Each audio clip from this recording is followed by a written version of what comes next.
Bonjour à tous, je m'appelle Julia, j'ai 20 ans et je suis médium depuis l'âge de 8 ans. Et je fais cette vidéo pour vous présenter, pour vous parler de mes capacités, pour que vous compreniez pourquoi je vais vous aider, pourquoi je peux avoir un impact dans votre vie positif, parce qu'on cherche le positif, on en a marre du négatif, on en a marre de la catastrophe de partout, stop. Moi je viens pour remettre du positif, de l'apaisement dans vos vies. C'est ce que je veux, c'est ce que j'incarne et c'est mon but. C'est tout, il n'y a pas à chercher plus loin. Mais pour ça, il faut que je vous explique comment comment j'ai découvert que j'étais comme ça, etc. Parce que médium, c'est souvent un terme qu'on entend à tout va et les gens comprennent pas forcément. Même dans mon entourage, les gens ils sont là, t'es médium, développe. Bon, très bien, je vais vous expliquer. Tout a commencé à l'âge de 8 ans où j'étais dans mon lit et j'allais dormir. Et je dormais la porte ouverte à l'époque. Ce qu'aujourd'hui je ne ferais plus. Hein. Et donc, je regarde de par là. Je regarde. C'est rare que je regardais le couloir, mais je regarde. Et dans les escaliers, je vois une femme en lévitation en train de lire un livre comme ça. Elle était vraiment de profil. Hein, Et donc, elle avait une robe rouge victorienne, vraiment des années 1800, un chignon plaqué noir derrière, mais en bas, un chignon bas. Et elle lisait le livre La Terreur. Pourquoi vous allez vous dire, mais ouais, bon, ok, pourquoi pas. Qu'est-ce qui te perturbe? Eh bien, ce qui me perturbe, c'est la terreur, un langage que je n'ai pas à 8 ans. Je savais même pas ce que ça voulait dire. Hein. Je l'ai lu, j'ai vu la terreur, je suis allée voir ma mère, parce que déjà, suite à avoir vu ça, j'ai hurlé, parce que je me suis dit, qu'est-ce que c'est que ça? Il y a quelqu'un dans la maison? Je vais voir mes parents en criant, il y a quelqu'un dans la maison, il y a une femme dans les escaliers. Ma mère, elle se lève, il n'y a personne. Bon. Je lui ai dit, oui, oui, elle lisait un livre, c'était écrit la terreur dessus. Et là, ma mère, elle commence à se dire, bon, elle ment pas. À 8 ans, c'est bizarre d'avoir ce vocabulaire, donc... Bon. Elle s'est posé beaucoup de questions et en fait, elle a contacté des médiums qui lui ont dit, bon bah, amenez-la nous, on va voir ce qu'elle est, si elle ment ou pas. Donc, ils m'amènent voir des médiums, effectivement, ils confirment que, en effet, j'ai des capacités, mais maintenant, à voir si ça va se développer ou non. Et moi, au fond, j'aimais bien. J'aimais bien voir les morts parce que, j'aime toujours, ça me rassure. Alors là, vous allez me regarder en mode, ça te rassure. Moi, ça me ferait peur. Non, moi, ça me rassure parce que je me dis, quand on a l'impression d'être tout seul, ben on l'est pas. Finalement, il y a toujours quelqu'un à côté. Et c'est plus rassurant de voir la vie avec quelqu'un à côté que tout seul, tout seul. Je pense que ça touchera certaines personnes, ce que je viens de dire. Et donc, de là, j'ai commencé à voir de plus en plus de défunts. J'en voyais je sais pas combien. Par jour, j'en voyais beaucoup. Et en fait, pour revenir sur le livre La Terreur, elle a un autre nom, c'est la Révolution française.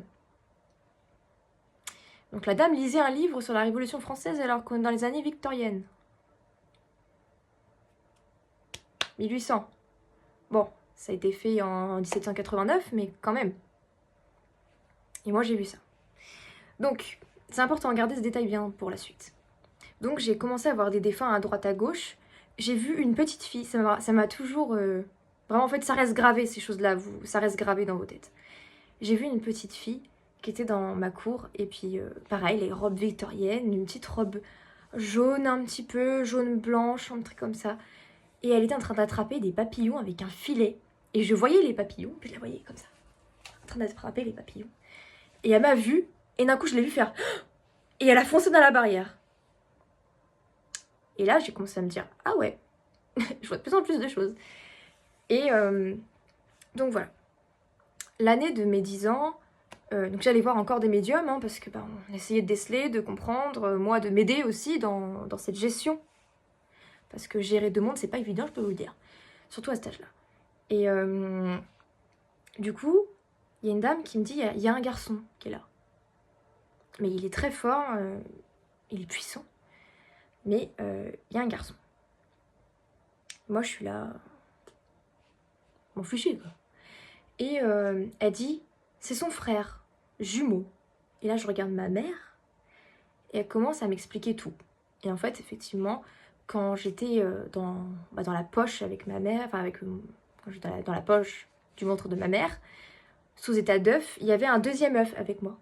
Donc on était censé être deux, sauf qu'il est parti. Il est mort. Donc sous état d'œuf toujours. Et là je commence à dire wow, ah ouais. Et la médium en question me dit tu peux communiquer avec lui, c'est ok. Alors moi je me dis waouh, j'ai un frère. Et elle m'a dit, elle m'expliquait, il te protège, il est tout le temps avec toi, il est ok de parler, etc. Alors moi j'étais là, waouh. J'étais en waouh, ok. Et donc en fait de là j'ai commencé à communiquer avec lui. Là vous allez me dire, comment tu communiques toi? Et bah à l'époque je communiquais en lui disant, bah quand je lui posais une question, si c'est oui, fais-moi des petites papouilles comme ça ou des chatouillis sur le bras. Si c'est non, bah tu me fais un petit pic comme ça, en mode non. Et donc on a communiqué comme ça pendant... Moi ça me paraissait très long, mais quand je regarde aujourd'hui, c'était pas long du tout. Et en fait, au bout d'un an, je reviens voir cette médium qui me dit non, là c'est fini, il doit partir, il doit s'en aller, parce qu'il a d'autres missions de vie à faire. Et il faut savoir que quelques mois après, je rentrais au collège. Quand je vous dis que ça m'a déglingué le moral, mais que j'ai fini anxieuse, à déclencher des crises d'angoisse, des peurs que je savais même pas que je pouvais avoir des peurs comme ça. Et bah là, pour moi, c'était la dégringolade émotionnelle. Mon collège, ça a été une catastrophe. Mes années de collège, malgré le soutien des profs, malgré... Bah non, en fait. J'arrivais plus à être contente. J'avais perdu toute ma joie de vivre. Et pourtant, là-haut, ils savent que j'ai vraiment la joie de vivre à fond les ballons. Donc bref, je vis sur sur ce fait. Ton frère n'est plus avec toi, il n'y a plus personne pour te protéger. C'est ce que je me disais dans ma tête, il n'y a plus personne pour te protéger. Et en fait, donc je passe toutes mes années de collège et là vient le décès de ma grand-mère. Que j'ai senti une semaine avant, j'ai dit mamie elle va partir. Une semaine avant, je dis elle va partir, je le sens. Alors la famille, bah non, elle est encore trop bien, entre parenthèses, parce qu'elle avait Alzheimer. Oui non, elle est encore trop bien pour partir maintenant. Et moi je disais non, elle va partir, je le sens. M'a pas manqué, une semaine après, l'EHPAD nous a appelé pour nous dire que c'était fichu, qu'elle allait partir, que ça s'était dégringolé d'un coup et puis c'était fini quoi. Puis effectivement, elle est décédée un vendredi. Et là, mon monde s'est effondré parce que ma grand-mère c'était tout pour moi, c'était ma vie, on avait un lien très fort depuis l'enfance. Ça m'a détruite. Double. Et le soir, je rentre chez moi. Puis 2 heures après son décès, je sens une odeur et je dis mais ça ressemble à mamie. Et après je me dis non Julia tu déconnes. Et l'odeur insistait, c'était fort et je me suis dit oh il y a quelque chose là. Et en fait je dis mamie est-ce que c'est toi? Et un objet paf d'un coup qui tombe tout seul. J'ai ah. Donc mamie ok très bien et mes capacités étaient coupées en fait. Hein. À mes 11 ans je pensais que la fin de la discussion avec mon frère, c'était la fin de mes capacités tout court. Mentalité de l'époque. Donc j'avais tout coupé et bah oui, je sentais encore par-dessus. Enfin, pendant mon adolescence, je sentais un peu, mais je coupais, je voulais pas en fait, je voulais vraiment pas. C'était pas facile, c'est pas facile à gérer 2 mondes quand on est jeune comme ça, on est en construction, on a 2 mondes, le monde des humains et des morts. Bon. Mort, j'expliquerai, mort. Je ferai attention de ne plus employer ce terme, mais comme vous avez besoin aussi de comprendre, voilà. Mais je n'utiliserai plus ce terme, mais j'expliquerai pourquoi. Donc, voilà, je me retrouve à parler avec ma grand-mère. Cool, j'étais rassurée, malgré la profonde tristesse que j'avais, parce que j'avais beau la voir en face de mes yeux, je ne pouvais pas lui faire de câlin, je ne pouvais pas la prendre dans mes bras, et cette frustration était énorme, et j'arrivais pas en fait à adhérer à ça, j'arrivais pas mentalement, je ne pouvais pas. Et donc, bon, bah, quelques années passent, et puis, vers mes 17 ans, je sens ma grand-mère qui était là, vraiment fortement. Et comment on va reconnaître si quelqu'un est bien connecté à la bonne personne? C'est qu'il y a des termes que le canal, en l'occurrence c'est moi, va utiliser qui ne sont pas des termes que lui a l'habitude d'utiliser, mais que le défunt aura l'habitude d'utiliser. Et donc je commence à aller voir mon père, qui était donc sa mère. Hein. Je vais voir mon père et je dis « Ouais, mamie, elle a dit ça ». Puis mon père, il me regarde, il me dit « Mais comment c'est possible? Tu peux pas être au courant de ça. Genre, c'est des langages qu'elle a vécu avec nous. » Je dis « Non, mais je te jure, elle vient de dire ça. Et puis elle a parlé de tel ou tel truc. » Des trucs que moi je connaissais pas en fait, je savais même pas ce que j'étais en train de faire. Bon, soit. Et là mon père il commence à se dire mais déconne pas en fait. Pour utiliser les mêmes paroles, les mêmes trucs, les mêmes gestes, bon. Même la description physique, enfin tout était copié-collé en fait, hein, littéralement. Et donc, les années passent et déjà mon père en fait me disait que de lui avoir dit que ma grand-mère venait, qu'elle n'était pas morte, comme on nous le dit, comme on nous fait croire qu'il n'y a rien, que c'est le néant derrière, c'est faux. C'est faux. Je vais continuer à expliquer. Vous allez comprendre. Mais donc, mon père il commence à se dire, ah bah finalement elle n'est pas tant décédée que ça parce qu'elle continue de parler, elle continue de dire des choses que en plus seul lui connaissait. Et là il a commencé à aller beaucoup mieux. Et donc son deuil il l'a fait beaucoup plus facilement. Mais beaucoup plus. Parce qu'il savait qu'elle était là et parce que de temps en temps je disais, on était à table, typique. Puis d'un coup je dis, oh il y a mamie, elle est là. Elle est assise à telle chaise, sur telle chaise. Et elle est posée comme ça. Ma grand-mère c'était ça. Elle était assise puis elle s'endormait comme ça. Et je dis, bah là, elle a la même position, elle est là. Puis mon père, bah, du coup, à force, il commençait à s'y faire et il commençait à lui parler aussi. Et bon, bah moi, je faisais le canal, hein, je répondais entre les deux. Et donc, voilà. Et là, j'ai commencé à me rendre compte qu'effectivement, bah, il y avait des choses qui se produisaient. Et j'avais des potes qui étaient assez ouverts d'esprit aussi à l'époque. Et je leur en parlais. Et puis je disais, ah bah tiens, il y a ta grand-mère là. Puis ta grand-mère, elle était habillée comme ci, comme ça. J'avais jamais vu la grand-mère, hein. Elle était décédée quand ils étaient tout petits, hein. Pas connue. Et puis elle avait tel comportement, et puis d'un coup je balançais des souvenirs que que eux seuls avaient. Et là il me regardait, il me disait non mais c'est pas possible, tu t'es allé chercher où l'info? Je dis mais je t'ai dit, je suis médium, ta grand-mère elle est là, elle est à côté de toi, elle est habillée comme ça, et elle dit ci, elle dit ça, elle parle comme ça. Et souvent bah, j'ai les résultats que les gens pleurent en fait, parce que c'est tellement fort. Et moi, quand je pourrais en parler pendant des heures de ça, honnêtement, je pourrais dire tout. Mais quand on dit que quelqu'un est mort, là j'en viens à mon explication parce que vous avez besoin de le savoir. Quand on dit que quelqu'un est mort, il n'est pas mort, comme on nous dit en mode c'est le néant. S'il était si mort que ça, je ne pourrais pas le contacter. Je ne pourrais pas avoir de contact physique ni moral, je ne pourrais pas avoir ça. C'est pas possible. Et il y a quelques années, ma grand-mère, il y a quelques années, il y a peut-être 1 an de ça, 1 an, 2 ans. Pour la première fois, elle m'a fait un câlin, mais elle était décédée. Mais je sentais ses bras contre moi comme ça. Et elle m'a dit, tu vois l'amour que je te portais? Ben, je te le porte toujours, ça n'a pas changé, ça ne changera pas. Alors moi, je me suis mise à pleurer forcément. C'était énorme pour moi. Je disais, bah mince, je t'ai plus physiquement, mais je t'ai autrement. Et je te sens quand même. Puis c'est fort. Et du coup, je reviens sur mon adolescence. J'étais triste.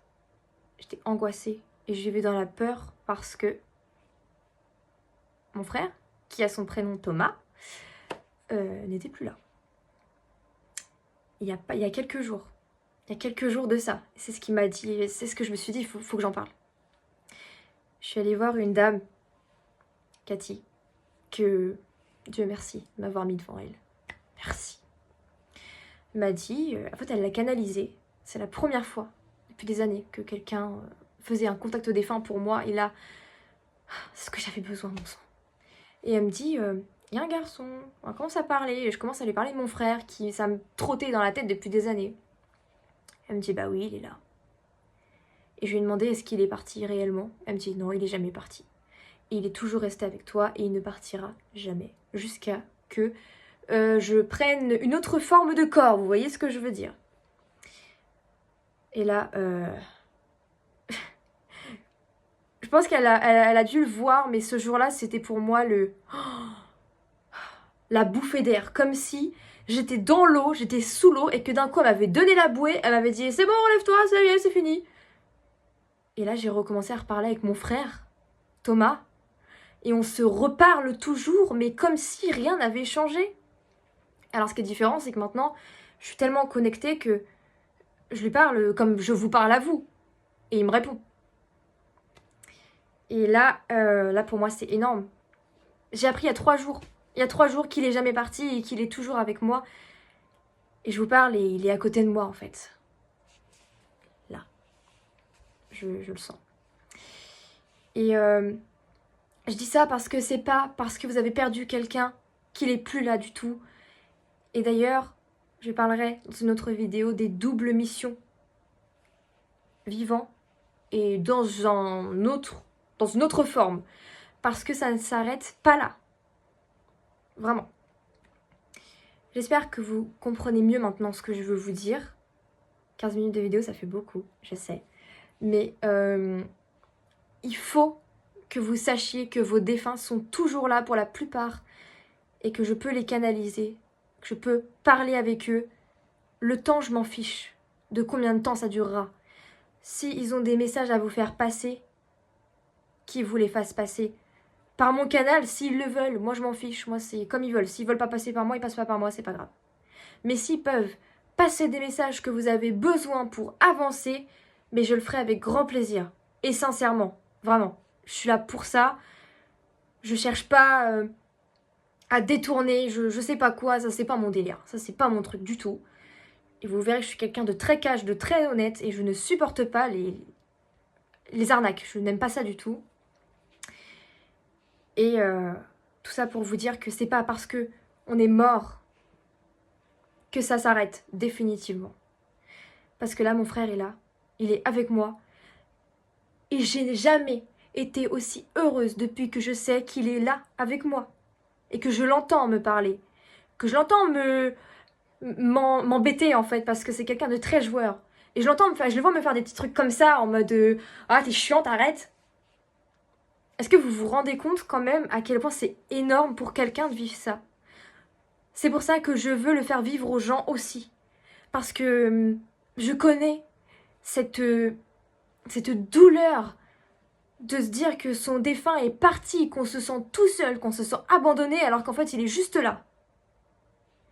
Et vraiment, je vous jure que je revis depuis que je sais que mon frère est là en fait et qu'il est jamais parti. Je revis. Mais je revis. Je suis à de nouveau dans la joie, dans waouh. Et en un coup, juste de l'avoir senti à côté de moi, entendu me parler, ça a fait toute la différence. Et c'est pour ça que je veux aider les autres. Parce que c'est quelque chose d'énorme et c'est quelque chose qu'on n'imagine pas la portée. Et moi, j'ai vraiment besoin aussi que les gens soient bien et qu'ils puissent être en contact avec leurs défunts s'ils en ont besoin, parler, expliquer, débattre des choses qui ne se sont pas passées, je sais pas quoi.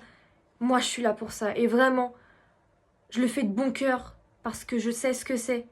Et parce que là, la joie que je ressens, cette explosion de joie, cette envie de conquérir le monde, cette confiance en la vie finalement, et ben ça vaut tout l'or du monde. Ça vaut vraiment tout l'or du monde.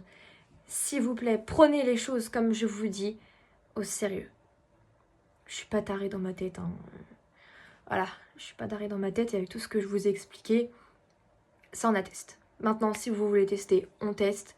Si vous n'êtes pas ouvert, libre à vous. J'espère que cette vidéo aura guidé certains d'entre vous. J'espère que vous vous sentirez mieux dans votre vie. Et j'espère vraiment que... Voilà, vous avez juste un email. Je mets mon email en description, en barre d'infos, je le mets. Vous me contactez, on prend rendez-vous. Je le fais en présentiel, à distance. Je m'en fiche. Je le fais. Si vous avez besoin, n'hésitez pas. J'aurai juste besoin de la photo de la personne. Si vous l'avez pas, c'est pas grave, tant pis. Le nom, le prénom, la date de naissance. Ce qui me permettra d'être bien connecté à la bonne personne. Voilà. Donc j'espère que ça va vraiment vous aider. Peut-être que maintenant vous allez peut-être réfléchir, je sais pas, vous allez peut-être poser beaucoup de questions et je suis là également pour répondre à vos questions. Parce que des questions je m'en suis posée, parce que du travail sur moi j'en ai fait, j'ai pas fini. Je pense en vrai j'ai pas fini, moi j'ai encore du travail. Mais vraiment, s'il vous plaît, faites ce qu'il faut pour vous, prenez soin de vous, faites attention à vous, restez dans le positif et ne vous laissez pas embarquer dans des choses qu'il ne faut pas. Message à bon entendeur. Bonne journée et... respirez. On a besoin.